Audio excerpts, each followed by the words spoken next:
Vous voilà devant l'ancienne mairie, installée devant l'entrée de l'église, dans une posture crâneuse typique de la fin du XIXe siècle. Avant cette mairie, il y avait la maison commune. À l'époque moderne, c'est-à-dire du XVIe au XVIIIe siècle inclus, le village du sud-est méditerranéen est une entité à la fois ouverte et fermée. N'importe qui peut venir loger à Vert s'il y loue une maison, une chambre chez l'habitant, comme cela se fait beaucoup, ou s'il y possède un bien. Pour autant, cette domiciliation ne fait pas automatiquement de lui un habitant à part entière, ce que l'on appelait alors un vrai habitant. Institutionnellement, un vrai habitant est une personne qui réside dans le village et dispose des droits attachés à ce statut.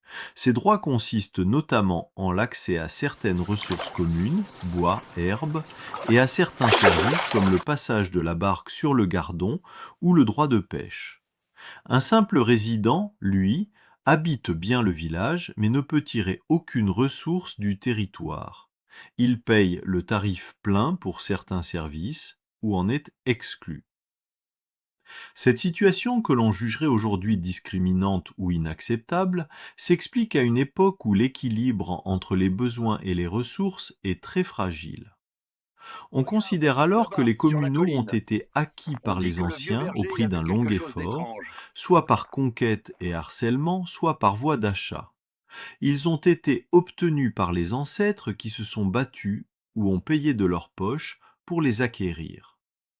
Ces espaces, devenus patrimoine villageois, se transmettent de génération en génération.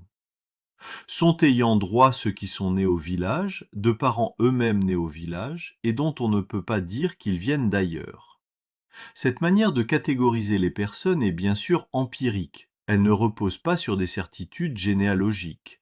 Elle ne tient pas compte, par exemple, de la rupture provoquée par la peste de 1348, qui a entraîné un renouvellement important de la population du fait d'une mortalité importante, suivie de l'arrivée de nouvelles familles.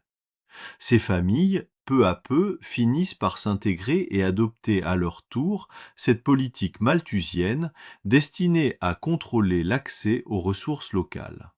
Ainsi peut-on voir des personnes nées au village considérées comme de simples résidents. Certains pourtant mariés à des filles du village sont dans le même cas. On ne sait pas précisément quand ce statut de simple résident disparaissait, mais cette disparition finissait par se produire. C'est en tout cas ce que laisse deviner en filigrane une information judiciaire retrouvée dans les registres du notaire Longuet. L'opposition entre un système ouvert et un système fermé est donc caricaturale.